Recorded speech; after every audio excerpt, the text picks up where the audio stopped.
Hello, and welcome back to St Cross. As you all know, in Michaelmas term we would normally hold our Founders Feast, an evening to celebrate college developments and mark the triumphs and occasional sadnesses of the college community. It's a special occasion. Food and drink even more creative than usual, college members only, and the master with a proper written speech reviewing the previous academic year. This year, of course, that lovely evening in the hall, like so many other public and private occasions, has had to be sacrificed to stop the spread of the coronavirus. We have missed choosing our outfits and worrying about how to tie those bow ties. We've missed gathering in the common room, sitting with friends, and wondering quite how Paul White and the Baxter Story team are going to top the last wonderful meal they served us. There's no denying the things we've missed this year and the things we may not wish to remember. But as we end 2020, I wanted to remind us all of the things about the past academic year which are special and which we will remember and reminisce over in years to come. In September 2019, over 250 new students came through the big wooden door of St Giles into the lodge and were met by Paul Wicking and his team of porters. They came from all over the world to study subjects across the whole range of the university's expertise, and they began to explore the city and the university and to come to terms with just how much work it takes to do a degree at Oxford. I'm sure you can all remember those first reading lists and wondering how on earth you were ever going to get through them all. Matriculation Day on the 20th of October 2019 was wet. British weather is often a shock to our students, but nevertheless, after breakfast and the ceremony in the Sheldonian, everyone gathered for the traditional photograph, debating just how they were all going to fit onto the scaffolding structure, and, as always, everything came together perfectly at the end. After matriculation came the welcome dinners, when students get to know college advisors and one another, and the first of the degree day ceremonies, when we celebrate our new graduates and welcome them back to college, we hope not for the last time. Alumnus and leading American lawyer Doug Wigdor joined us as professional in residence and gave events and seminars talking about the Me Too movement and about the impeachment process in America. In December, the carol service in Pusey House Chapel was followed by mulled wine and mince pies in the common room as usual. And then later that week, we went to London for the Winter Drinks event in the wonderful surroundings of the Oxford and Cambridge Club. And so the calendar year 2019 drew nicely to a close. So far, so good. Hilary term also started very much as usual. Our most immediate concern was an IT challenge which took much of the time of our bursar John Tranter and led to a major project which ran throughout the year. Amongst the range of events hosted in college, we were delighted to continue to welcome the Africa Oxford initiatives in Sarkers, the launch of Emily Savage Smith's A Literary History of Medicine, and a Global Thinkers of the International event talking about Mers Tate, at which the Vice-Chancellor spoke. We were all saddened by the death of our dedicated art registrar Leslie Forbes, someone who made a tremendous contribution to college life. We'll take time in 2021 to remember her properly. We hosted another degree day and had plans for the usual celebratory events in Trinity term when, just at the end of Hilary, the first UK lockdown because of coronavirus was put in place.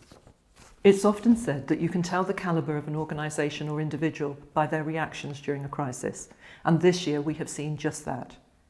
Many of our international students had to pack up and leave Oxford virtually overnight in March, not knowing when or if they would be back. The college teams led by domestic bursar Susie Hodge, particularly Kenny Cox and Lara Summerhill, swung into action to help. Staff worked with the Student Representative Committee, ably led by Taylor Paluma and Chloe Agar, to decide what students needed most and to put those things in place.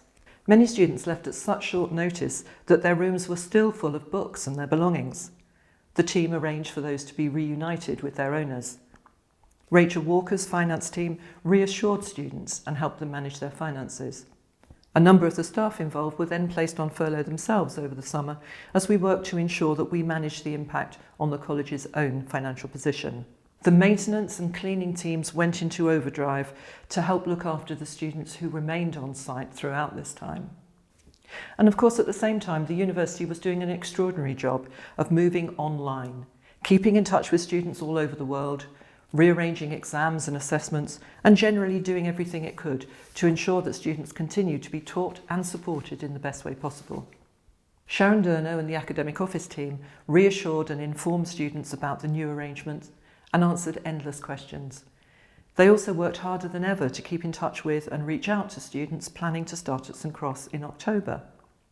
Communications to these offer holders were produced collaboratively with Victoria Cox and her teams, and for the first time webinars were scheduled which enabled those students to meet staff virtually and ask questions about aspects of college life before they arrived in Oxford. These summer webinars are just one example of the innovations made this year, which we will definitely be keeping for the future.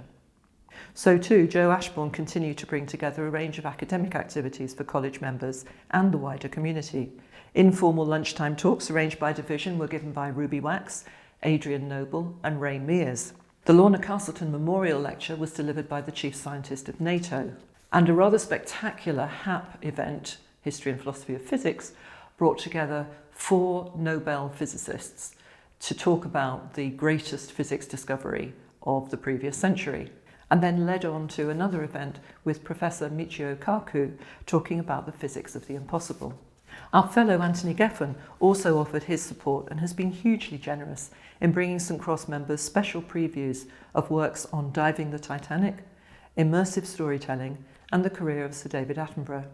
When lockdown happened in March, I don't think many of us had quite thought through the implications of a global pandemic and how long the necessary measures to counter it would last. There were exceptions, of course. Amongst them, our Vice Master, Professor Andy Pollard, who many of you will have seen in recent weeks talking about the Oxford vaccine trials. We're all incredibly proud to know Andy, who's continued to be a great supporter of college throughout the year, no matter what the other calls on his time might be. And of course, Andy is not the only other member of college working on the virus.